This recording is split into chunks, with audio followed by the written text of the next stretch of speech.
Subscribe now and press the bell icon. Never miss an update. जय हिंद। देखिए वायुयान में कौन सा फ्यूल डाला जाता है और जब ऊंचाई पे हवा जहाज जाती है तो उसके पीछे व्हाइट कलर की पट्टी क्या बन जाती है। तो देखिए हवाई जहाज में जितना भी फ्यूल भरा जाता है वो इसके विंग्स में रखा जाता है, क्योंकि इसका विंग्स खोखला होता है और वो उसके लिए फ्यूल टैंक का काम करता है। छोटे एयरपोर्ट पर हवाई जहाज में फ्यूल भरने के लिए इस तरह से एविएशन फ्यूल के टैंकर घूमते हैं। लेकिन बड़ा एयरपोर्ट होता है जैसे दिल्ली हो गया, मुंबई हो गया, ऐसे बड़े एयरपोर्ट पर जहाँ जहाजें खड़ी रहती है, रनवे के बाद जहाँ एप्रन में जहाजें या रैंप के बाद खड़ी रहती हैं, तो जहाज की जमीन के नीचे से ही टैंक की सप्लाई रहती है। यहाँ से पाइप जोड़ दिया जाता है। ये बस जो है इसके अंदर कोई भी फ्यूल नहीं है। बस क्या करता है, इसे पाइप से जोड़ के इसमें प्रेशर जनरेट करता है। ये प्रेशर के थ्रू इसमें जहाज में ये भर दिया जाता है। तो ये प्रेशर सिस्टम वाला होता है ना, ये बड़े एयरपोर्ट पे ही मिलेगा। रेड कलर की ऐसे पट्टी रहेगी, यहाँ से पाइप को जोड़ दिया जाएगा और इस पाइप को जब इसमें से जोड़ दिया जाएगा तो इस ट्रक के अंदर केवल प्रेशर जनरेट करता है, जो कि इसके अंदर से फ्यूल को खींच के और इसमें विंग्स में इसके डाल सके। तो ये व्यवस्था केवल बड़े एयरपोर्ट पर होती है।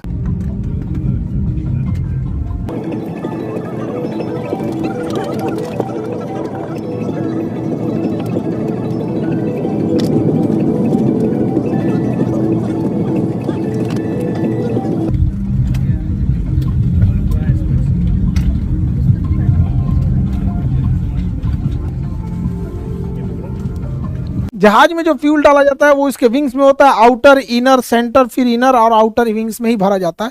फ्यूल भरने से पहले उसके अंदर से पहले वाटर को चेक किया जाता है, यहाँ पे थोड़ा सा ड्रॉप करा के इसमें से कि इसमें कहीं वाटर के ड्रॉपलेट तो नहीं है, ताकि पहले से कोई दुर्घटना से रोका जा सके। उसके बाद फ्यूल भरने से पहले इसको एक किसी न किसी अर्थिंग से जोड़ दिया जाता है, क्योंकि हवाई जहाज जब बहुत तेजी से उड़ान भरता है और लैंड करता है तो उसके चारों ओर स्टैटिक चार्ज जमा हो जाते हैं, इलेक्ट्रॉन्स हो जाते हैं, तो वो इसके रास्ते चले जाते हैं। अदरवाइज छूने पे बॉडी पे करंट मार सकता है। हवाई जहाज में जब फ्यूल भरा जाता है तो इसमें मेन फ्यूल टैंक यहाँ हो जाते हैं। इसके अलावे एक सर्ज टैंक होता है कि जब कभी टेम्परेचर बढ़ने से फ्यूल फैलता है तो उसको जगह देता है। इसके अलावा एक वेंट टैंक होता है। वेंट टैंक में क्या होता है, एक्स्ट्रा फ्यूल होने से वहाँ से वो ड्रेन होके गिर जाता है और इसको जहाज के नेविगेशन डिस्प्ले के बगल में जो ये इंजन स्टेटस होता है उसके साइड के कॉर्नर पर फ्यूल दिखाता है। यहाँ पे दिखा रहा है 1452 लीटर फ्यूल है और इस फ्यूल का टेम्परेचर 15 डिग्री सेल्सियस है। तो यही कोना पे दिखाता है, उसको हम यहाँ जूम करके दिखा दे रहे हैं। जहाज केवल रनवे से ऐसा नहीं है कि टेक ऑफ और लैंडिंग के बीच के ही प्रोसेस को कहते हैं, उसमें कई सारे प्रोसेस होते हैं, अलग अलग फ्यूल लगते हैं सब। जैसे कोई जहाज यहाँ खड़ा है तो जहाज जब यहाँ खड़ा है तो इसको अगर टेक ऑफ करना है तो इसको एक मशीन लगेगी पुश बैक, जो इसे पीछे ढकेल देगी यहाँ पे, क्योंकि जहाज अपने इंजन से पीछे जा सकता है लेकिन जाता नहीं है क्योंकि उसे इंजन पे गलत इफेक्ट पड़ता है। उसके बाद से ये टैक्सी वे पे जाएगा, पीला पट्टी टैक्सी वे की होती है। फिर टैक्सी वे से होते हुए अब ये रनवे पर जाएगा। अब यहाँ जाके रनवे पे हो जाए, उसको ATC क्लियरेंस मांगेगा। ये व्हाइट पट्टी जितना देख रहे हैं ये रनवे है, पीला पट्टी जो होता है वो टैक्सी वे होता है, जहाँ खड़ी रहती है जहाजें उसको एप्रेन बोलते हैं यहाँ पर। आज मेंटेनेंस में जाती है तब वो हैंगर में जाती है, अदरवाइज में एप्रेन या फिर रैंप पे होती है यहाँ पे। अब यहाँ से वो टेक ऑफ कर जाएगा। तो इस दौरान जो ये पुशबैक हुआ था और ये गया था तो इसे हम कहते हैं टैक्सी। तो जहाज जब रनवे पर रहती है मतलब, तो जैसे देखिए ये एप्रेन से खड़ी होकर निकलेंगे सब और ये सब लाइन अप होके आ रहे हैं सब, किसके लिए, इस रनवे के लिए। तो इस दौरान के पूरे सफर को हम टैक्सी कहते हैं। तो इसके लिए जो फ्यूल रखा जाता है उसे हम टैक्सी फ्यूल कहते हैं, क्योंकि इसमें थोड़ा फ्यूल जलता है, ज्यादा नहीं जलता है यहाँ पर। टैक्सी फ्यूल के बाद जब जहाज रनवे पे से टेक ऑफ कर जाता है, रनवे से टेक ऑफ करता है, तो टेक ऑफ के बाद जब तक लैंड नहीं करता है, इस बीच जहाज का जो सबसे लंबा दूरी होता है इसी को कहते हैं मेन फ्यूल या ट्रिप फ्यूल।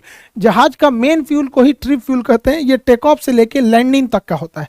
लेकिन ऐसा नहीं है कि जहाज टेक ऑफ से लैंडिंग के बीच में अगर मान के चलिए किसी ने बोला कि हाँ दिल्ली से पटना के बीच में 6000 लीटर फ्यूल लगेगा, तो कोई जरूरी नहीं कि हमेशा ये इतना ही लगे। मौसम खराब होगा तो अन्य लग सकता है। पटना पहुंच गया, पता चला पटना एयरपोर्ट पे पहले से ट्रैफिक है तो उसको ऊपर ही घुमाएगा, तो कुछ एक्स्ट्रा फ्यूल चाहिए होता है। तो जब टेक ऑफ के बीच मेन फ्यूल यानी ट्रिप फ्यूल के अलावे एक कंटीजेंसी फ्यूल होता है। कंटीजेंसी फ्यूल क्यों होता है कि अगर हवाओं का दिशा विपरीत है या फिर मौसम खराब है, चक्रवात आया है, या फिर जहाज को कम हाइट पर उड़ने के लिए ATC ने बोला है, तो लो हाइट पर उड़ने पर बादलों का ड्रैग और हवाओं का ड्रैग ज्यादा होता है, जिस वजह से उसमें फ्यूल कंजम्पशन ज्यादा होता है। तो ट्रिप फ्यूल के अलावे कुछ एक्स्ट्रा फ्यूल भी डाल दिया जाता है कंटीजेंसी फ्यूल के नाम पे कि भैया मौसम खराब होगा, रास्ते में ले जाओ एक्स्ट्रा इसको। स्ट्रिप फ्यूल के अलावे भी इसमें एक एडिशनल फ्यूल डाला जाता है, मतलब कुछ और भी फ्यूल एक्स्ट्रा भर दिया जाता है, ये कह के कि लो इसको एडिशनल रखते जाओ, क्योंकि मान के चलिए फ्यूल अगर जहाज आ गया पटना एयरपोर्ट पे, यहाँ जगह नहीं है तो उसको ऊपर ही ऊपर घुमाएगा, उसे कहता है होल्डिंग, होल्डिंग पे रखेगा कि भैया अभी तुम घूमते रहो, अभी खाली नहीं है।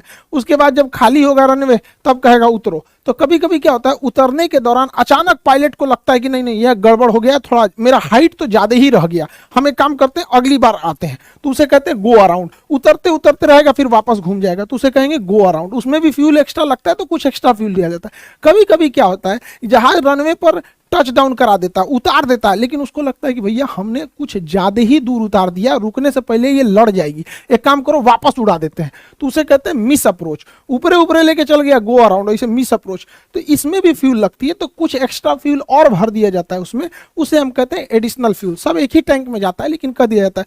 जैसे आप लोग घर से पैसा नहीं लेके आते हैं कि लो बउआ ये स्कूल का फीस रख लो, ये पॉकेट खर्च रख लो, ये लो कुछ और पैसा रख लो, बीमार पड़ जाओगे, तो ऐसे ऐसे करके आपको पैसे दिए जाते हैं ना, तो कुछ एक्स्ट्रा भी दे दिया जाता है। वैसे ही हो गया एडिशनल फ्यूल। इस एडिशनल फ्यूल के अलावे इसमें अल्टरनेट फ्यूल भी रखा जाता है, कुछ और फ्यूल दे दिया जाता है। अल्टरनेट फ्यूल क्यों दिया जाता है कि जब कभी भी एयरपोर्ट पे जाते हैं तो हो सकता है कि उस वेद वहां इतना हैवी ट्रैफिक हो कि वहां आपको उतरने के लिए परमिशन ही नहीं दे, कहे कि दूसरे शहर में जाके उतर जाइए, या फिर मेंटेनेंस का काम चल रहा हो, एयरपोर्ट खराब हो, विजुअलिटी एकदम कम हो। अक्सर देखेंगे ठंड के मौसम में कि इस एयरपोर्ट पे नहीं, आप दूसरे एयरपोर्ट पे उतरिए, तो दूसरे एयरपोर्ट पे जाने के लिए भी चाहिए ना फ्यूल, की ऊपरा कहेगा कि भैया हम फ्यूले लेके नहीं आए थे, तो उस एक्स्ट्रा फ्यूल को हम लोग कहते हैं अल्टरनेट फ्यूल। उसमें डाल दिया जाता है कि दूसरे शहर पे भी जाके तुम लैंड कर सकते हो। इन सब के अलावे जहाज को 30 मिनट तक यानी आधे घंटे तक एक्स्ट्रा उड़ने भर का फ्यूल डाल दिया जाता है, जिसे हम लोग कहते हैं रिजर्व फ्यूल। रिजर्व फ्यूल जब भी काम आएगा, जब इमरजेंसी होगी तब, सारा फ्यूल खत्म,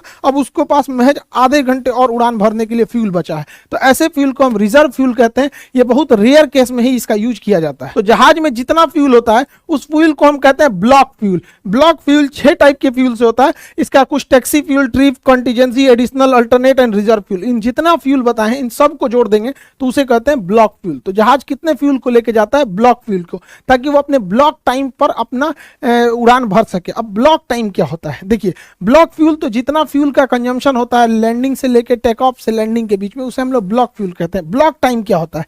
जहाज की हर एक स्टेप जितना वो समय बिताया रहता है उसे हम ब्लॉक टाइम कहते हैं। जैसे जहाज अपने रनवे पे यहाँ खड़ा रहेगा, तो खड़ा रहेगा तो उसे पहले एक टैक्स पुश बैक किया जाएगा, तो उसमें कुछ फ्यूल जाएगा, उसे पीछे ढकेल दिया जाएगा ताकि अब वो सीधे जा सके।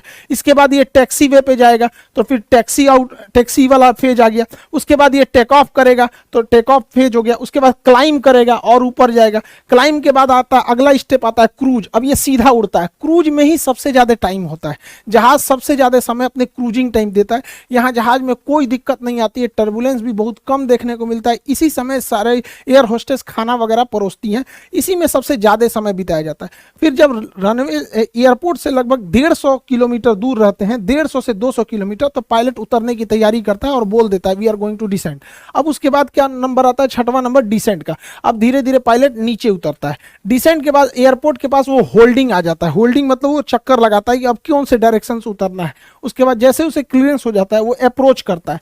अप्रोच मतलब एकदम लाइनअप हो जाता है रनवे के सीध में कि अब उसे उतर जाना है। और उसके बाद वो क्या कर देता है? लैंडिंग यानी टच डाउन कर देता है। टच डाउन करने के बाद अब उसको जहां जिस गेट पे बोला जाता है लगाने के लिए, उसे टैक्सी इन करके उसे अपने तयशुदा गेट के हिसाब से लगा देता है। यानी ये 10 स्टेप में टोटल जहाज के फेज में बांटा गया है। इन 10 स्टेप को जब हम मिला देते हैं तो उसे हम कहते हैं ब्लॉक टाइम। तो हवाई जहाज जैसे इंजन स्टार्ट होता है तो टोटल 10 फेज में जाता है ब्लॉक टाइम, और इसमें जितने फ्यूल लगते हैं उसे हम लोग ब्लॉक फ्यूल कहते हैं। तो ब्लॉक फ्यूल में ये 6 फ्यूल आएंगे और ब्लॉक टाइम में ये 10 स्टेजेज आएंगे। हवाई जहाज की 10 स्टेज। इसी स्टेज में पूरी